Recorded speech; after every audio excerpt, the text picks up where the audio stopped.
Bulletin in the U.S., where a record 60,209 cases of coronavirus have been reported just in the past 24 hours, taking its toll to nearly 3 million, with over 131,000 deaths.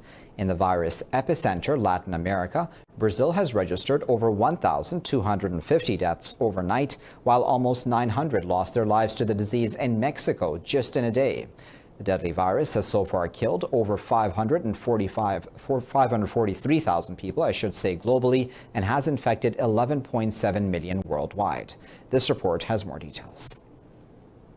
Just when the world thought it had seen off the peak of COVID-19, the pandemic has relapsed, forcing countries to roll back their plans to return to normalcy. Outbreak is most aggressive in the Americas, where the US is registering one record spike in cases after another. While Brazil and Mexico continue to be the worst hit nations in Latin America, the virus is now spreading fast in countries like Peru and Argentina. It's a little more in the suburbs than in the city of Buenos Aires. We thought that this would saturate the system. You have to remember that these are patients in a grave condition. They don't just stay 2 or 3 days in therapy. They're prolonged hospital stays for 2 or 3 weeks.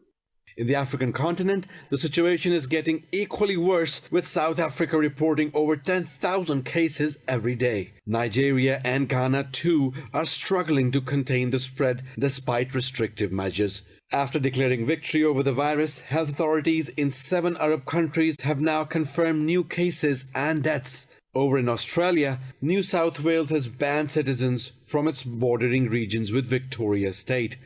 Can I say an important reminder for all of us that we have to get past this public health bushfire and get back into a position where we can start to open up again and start to repair the very significant economic damage that has been done. And that won't be a quick process in any part of the country. In Asia, South Korea's daily new virus cases have bounced back to above 60. Meanwhile, China has reported 7 new cases yet again around Beijing, following a day when no new cases were found.